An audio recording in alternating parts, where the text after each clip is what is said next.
You have a very rare opportunity today to see myself and Father John Paul in the same room and make notes of which of us is which.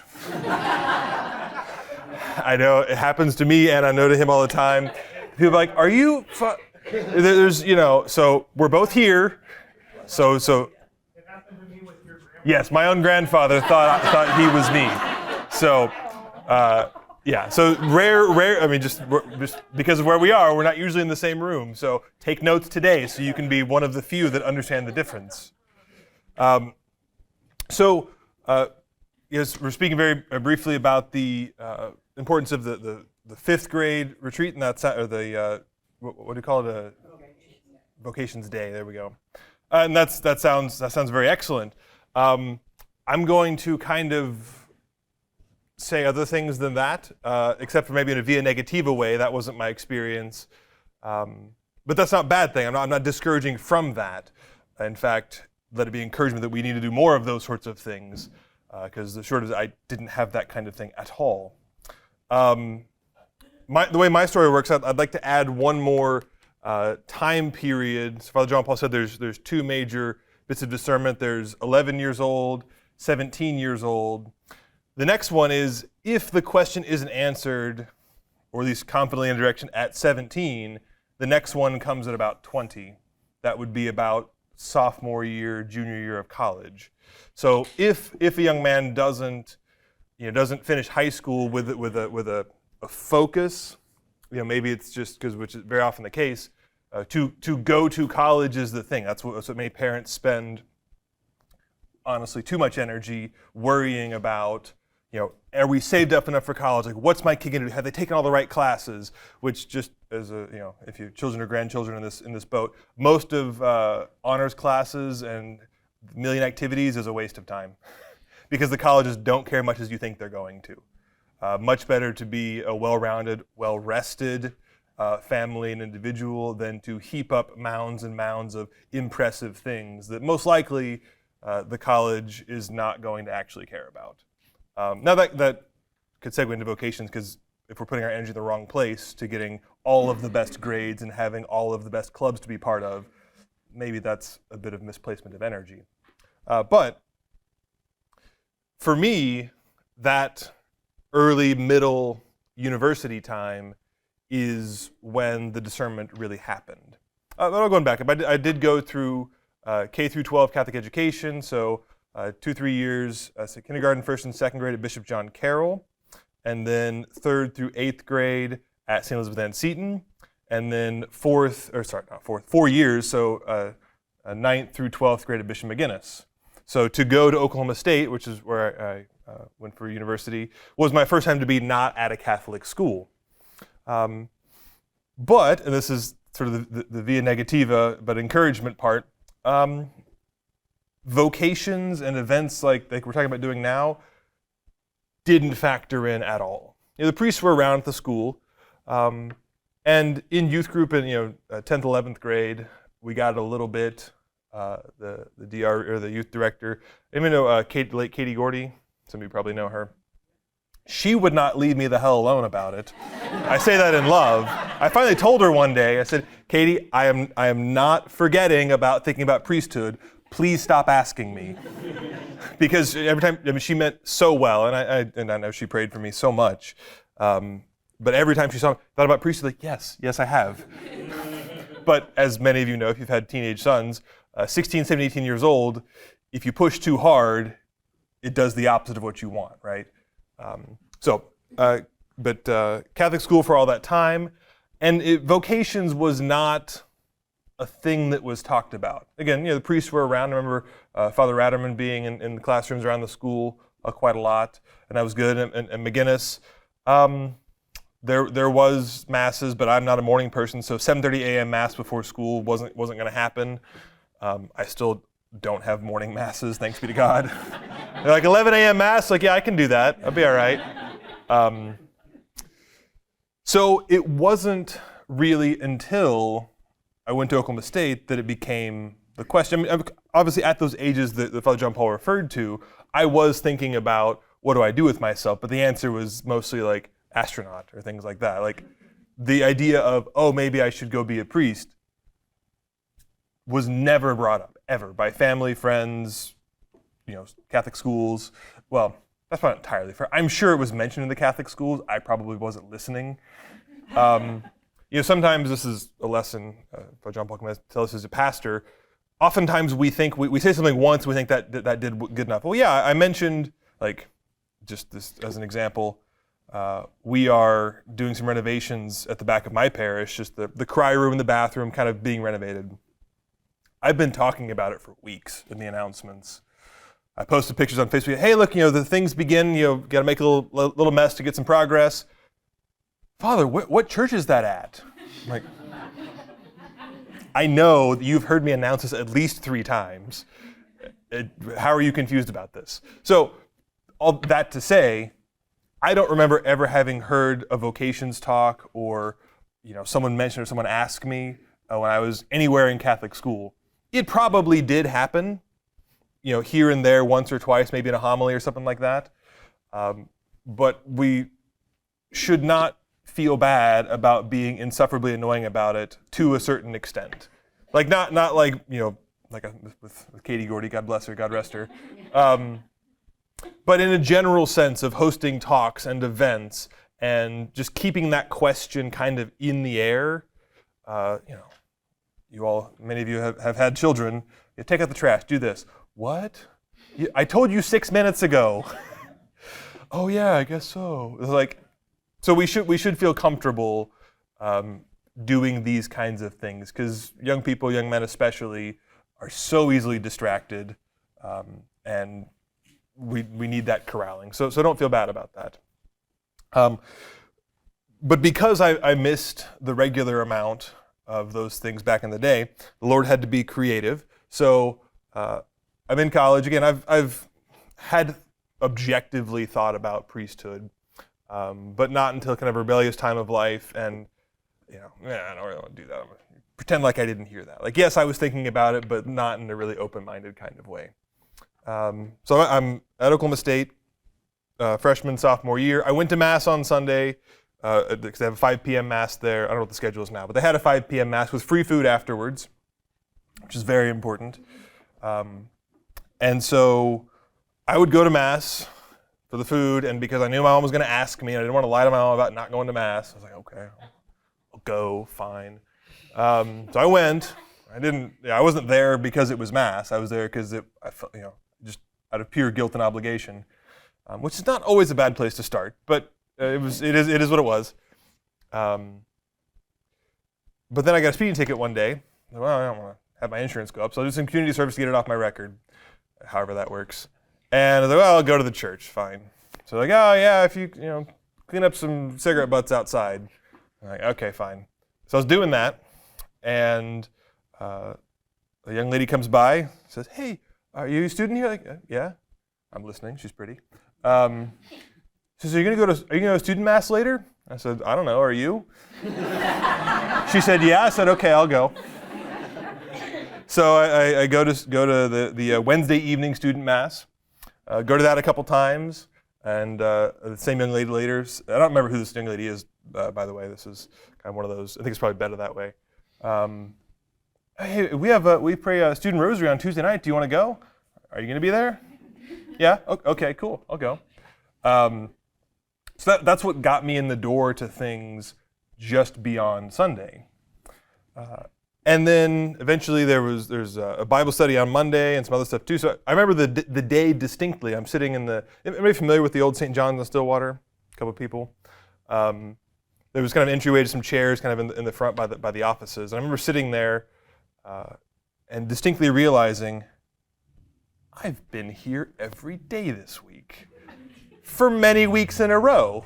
Because there was Monday Bible study, Tuesday rosary, Wednesday student mass, Thursday was a faith immersion class where if you went to class, the church paid for a part of a pilgrimage, which was amazing. Friday student lunch, Saturday football tailgating because it's right there by the stadium, Sunday mass. So there's something to do every day of the week at the student center. And while I realized, I do, my degree is in mechanical engineering. I went ahead and finished my degree. I realized that while I really liked the math and science, and I still do, where my heart was in the church things. We started doing my friends and I thought of a thing, what do we call it? Ask a Catholic table. So we just would set up like a tailgating kind of canopy. It wasn't like a handing out flyers. It wasn't a preaching from a soapbox. We just literally just had a table with a big banner that said "Ask a Catholic," and we just hung out at the table. And if people had questions or wanted to see what's up, that was kind of a passive, just a ministry of presence kind of outreach. What it turned out to be actually was just kind of a Catholic hangout thing. Like, yeah, some people would stop and talk and like ask questions, but mostly it worked as people who were Catholic who didn't know that there was campus ministry or hadn't got connected to it would stop and kind of chat with us, and we'd go, "Oh yeah, there's mass tonight. Do you want to go?" Or things like that, and kind of get people. One of my good friends, he's up in Wisconsin or in Illinois now. He was Catholic. He had moved from another school, transferred to OSU.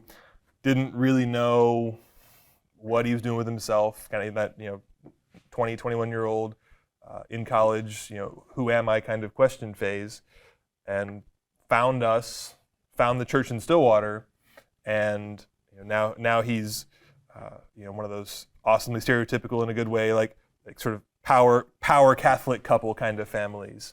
But he's told me that if he wouldn't have come across us there, his life might have gone a different direction. So that's kind of the context of sort of where my discernment, if you will, happened.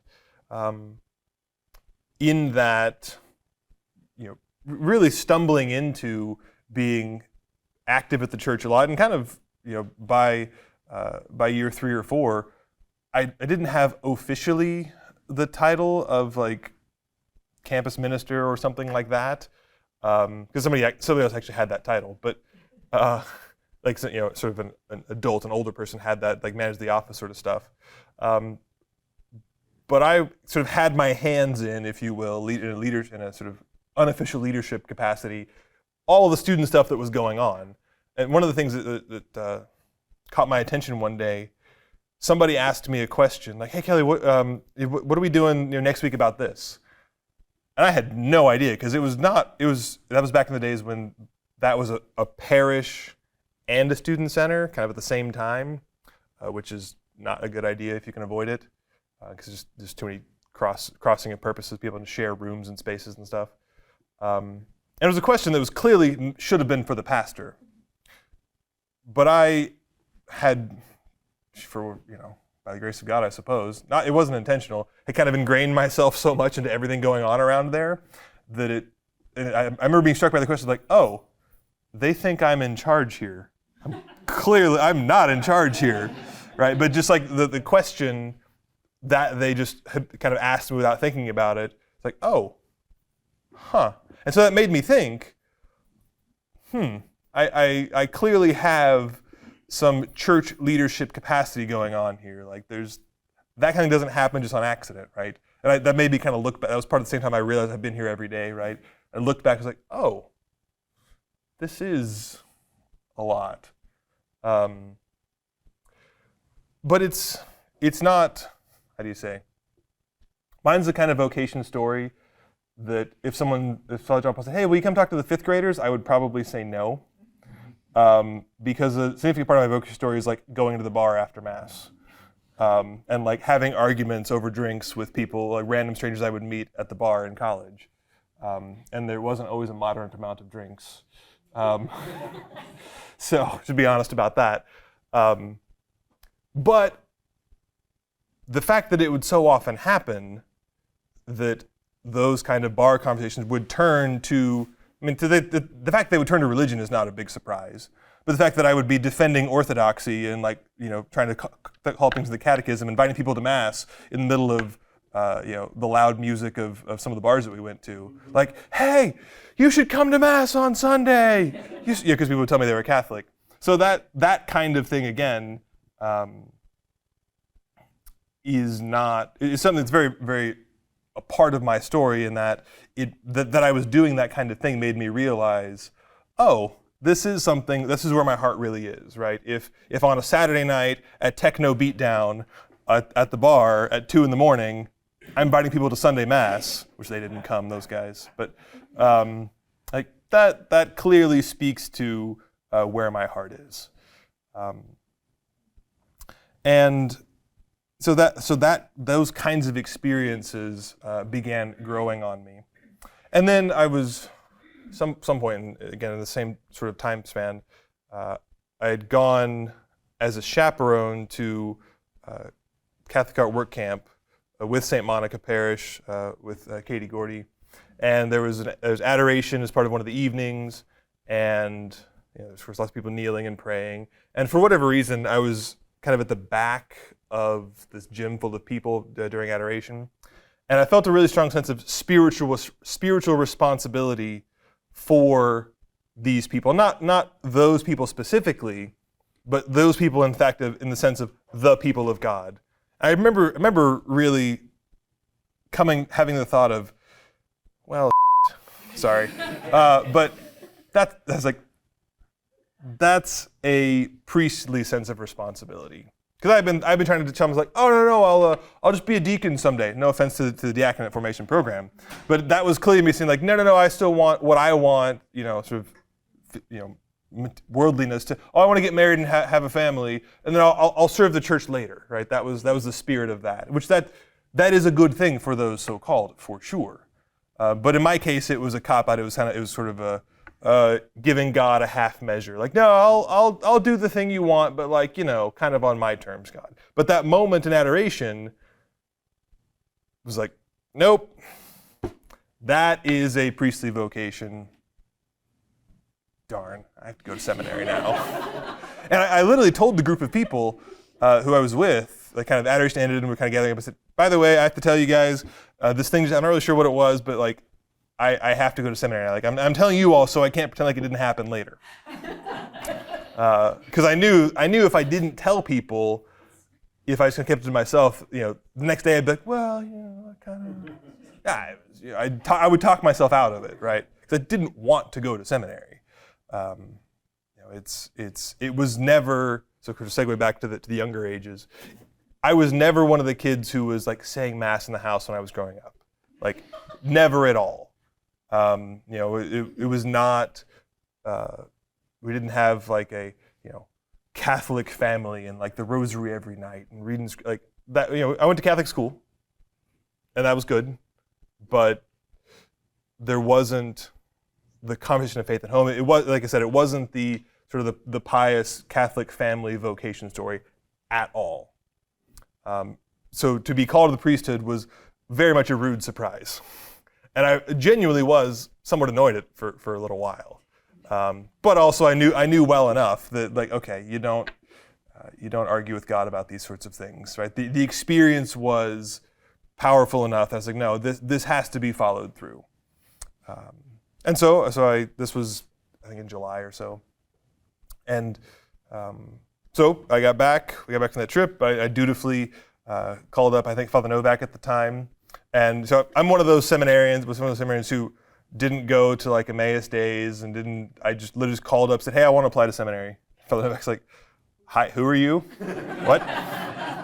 I think I knew who I was barely because I think I'd gone on a come and see weekend, but only to take somebody else. I wasn't going for me. I was just going so somebody else would go.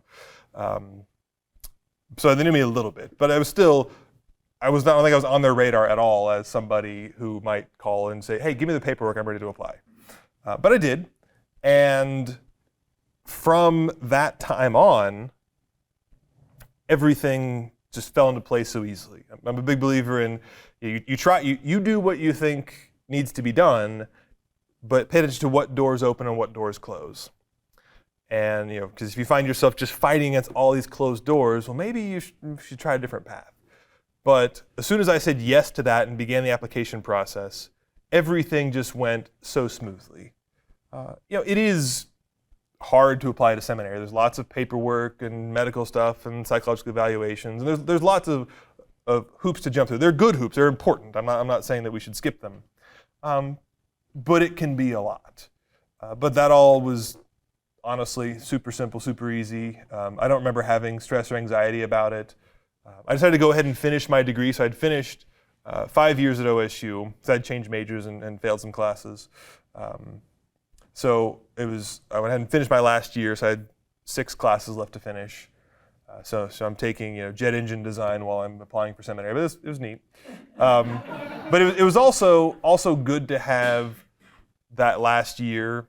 Honestly, it was a lot freeing. It was a lot easier than everybody else's time. 'Cause everybody else is like, oh, I gotta be going to the job fair and applying to stuff and what's my career gonna be?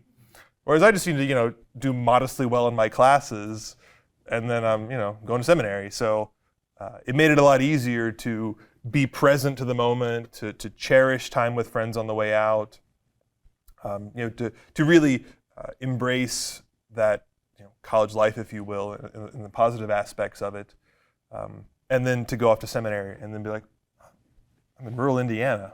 There's nothing going on out here. Rural Indiana is very different from Stillwater, Oklahoma, it turns out. So it was a rough transition, but that's after the fact, I suppose. But what I think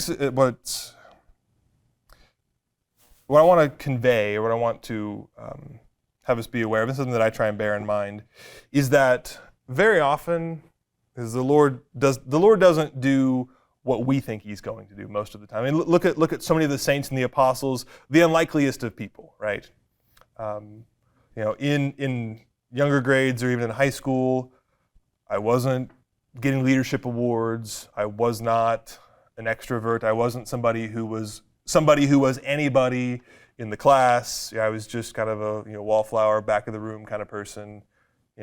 Some folks knew my name, I'm sure, but there was nothing about anything really leading up to my actual discernment that would have made anyone think, oh, this guy might be a priest someday. And in fact, now I tend to have a heart for people who are, for young men especially, who are the unexpected ones. Now, I'm not on the vocations, or not on the intake side of seminary applications, so easy for me to do this. But I think very often the most, maybe not the most, but troubled young men who kind of seem to can't get life right, who are always sort of butting their heads against sorts of things. I think those are the ones who we should be paying a lot of attention to, because if we're asking the vocation question, people who are most restless and most kind of seem to be kind of against the world for not really sure why, I think that there's a question happening there, right? There's something unanswered. That's why they seem to be butting their head against everything. Now, obviously, I know the practicality is that if someone is really kind of living in a problematic way, or getting in trouble a lot, or what have you, we can't just roll them into seminary, and that doesn't work like that, right? You can't just throw a troubled young man into seminary and call it good. Obviously not. But we should not. I am convinced that we should not just look at the young men who are pious and have their life together and seem to know what's going on and be well-spoken or handsome or whatever, because it could be that angry kid in the back corner who everyone's afraid to talk to, who is like that because he's wrestling with maybe a call to, maybe he can't even name it like that yet, but there's something deep inside happening with him that's looking for where it needs to go. And maybe that is a vocation of the priesthood, right? So I have a big heart for people like that.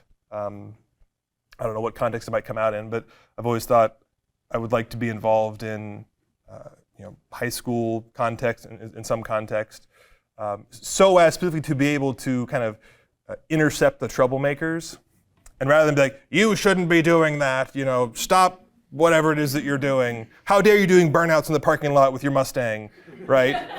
Rather, I'd say, that's pretty cool, but let's talk about how we, you're not in trouble with me. Let's see if we can ask, why? Why did we need to do burnouts in the parking lot? Because that was kind of fun. I get it, but there's some energy, there's some angst that needs somewhere to go. Maybe God's calling you to use that energy somewhere else, right? That kind of thing. Because most kids actually aren't bad just for the hell of it, right? There's something deep down, some restlessness there. Now, I'm not taking away from those young men, young women for religious life, who are, pious and prayerful and all of it. That's very good and important too. But as folks who pray for and encourage vocations, don't overlook the ones who come from the unexpected ways. For me in college, someone could have said, oh, well, he goes to the bar with his friends a couple nights a week, and he's kind of annoying sometimes, and, he comes in from playing disc golf to mass and is, all dirty and sweaty and covered in bug spray and whatever.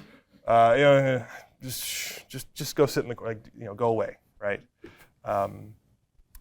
But if I would have been, not led into seminary because of that kind of thing, well, there'd be at least one less pastor in the diocese, and we know we need more of those. So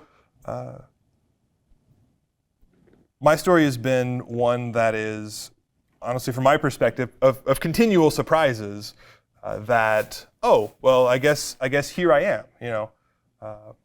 Lord, I wouldn't have guessed that. Like the fact that right now, this is a bit of an advertisement, if I may, but it's important. Right now, I'm in Weatherford, Oklahoma, and we're doing campus ministry at SWASU. Anybody an alumni or know anybody who did go to SWASU? A couple? Okay. Afterwards, let's talk. No, seriously, because we are trying to build up our alumni base, connect with people, get more people to come to SWASU. So please let's connect afterwards because I want to meet you and get to know people. But when the bishop called me after 2 years being associate in Enid and saying, I'm sending you to Weatherford and I want you to do campus ministry, I was like, oh. Now, because when I had discerned in Stillwater, when I had said, okay, I'll go to seminary and was applying, and then my last year going off to seminary, I had, of course, wanted to do campus ministry because I had this great experience at St. John's there in Stillwater.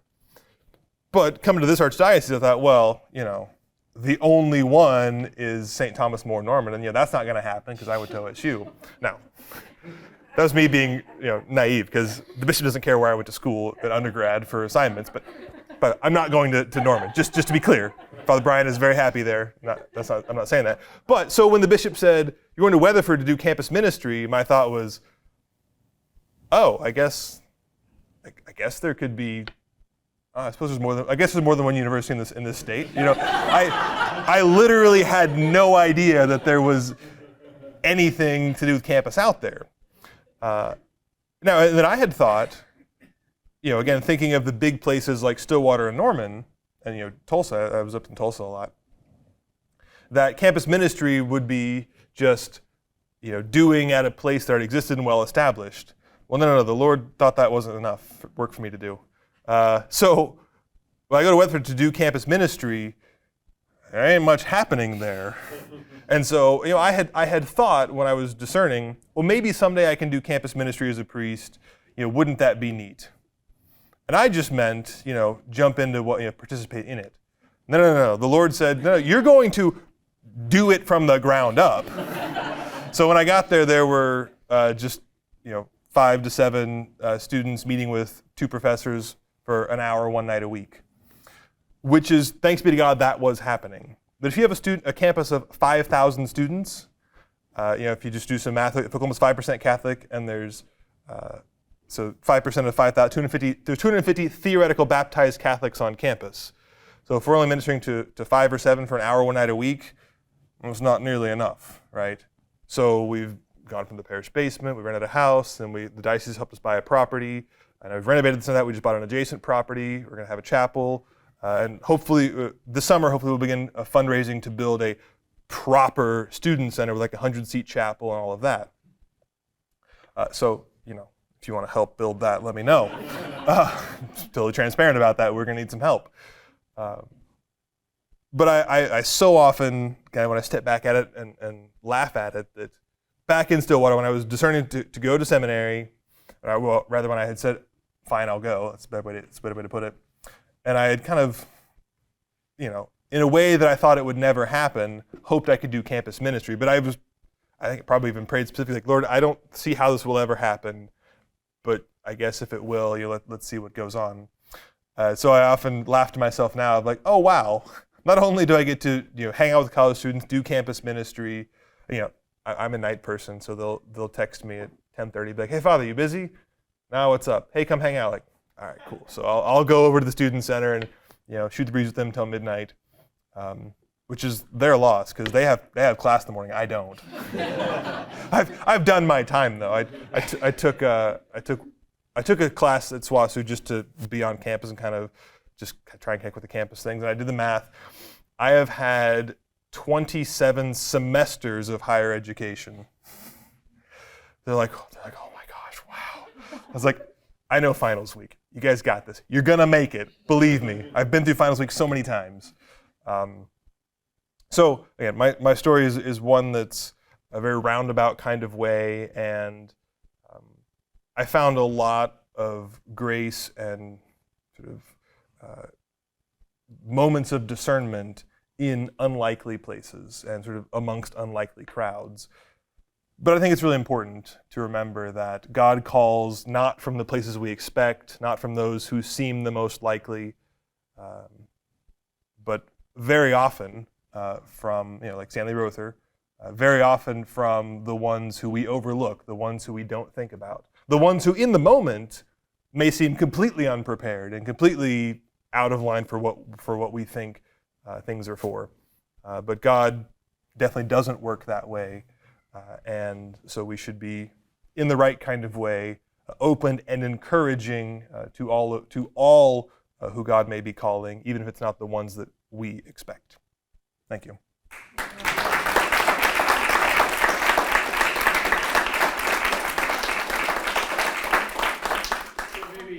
Yeah, I've probably gone far over my time, but still. What did your family? How did your family respond when you? I assume you told them. The week before the ordination, they were no. They were. So my grandparents. Anybody from Okarche area? No. Okay. Who was? He is. Who's been singing out over there? Oh, yes, sister, he is. So, fine. My grandparents, Mike and Mary Ann Schaefer, if you meet them, you'll know you met them. They lived, their family farms were adjacent, so my grandpa would ride the bikes to school with Stanley Rother back in the day, which is pretty cool. So my grandparents were pretty excited because they were going to have a priest in the family. Everybody else, this is not a critique, it's just what it is. They're kind of like, oh, okay. Just kind of nodding, accept. Nobody in the family was like, oh, what are you doing? Like, nah. I got a couple but grandchildren kind of comments. Like, well, you should have had more children then. Gently, charitably. That's a hard thing to say, I know, but it's not my fault that it's just me. Nobody was. It does happen in some families that, well, no, you can't do that because you're going to go be a doctor or a lawyer, right? But no, my family was in general supportive. Yeah.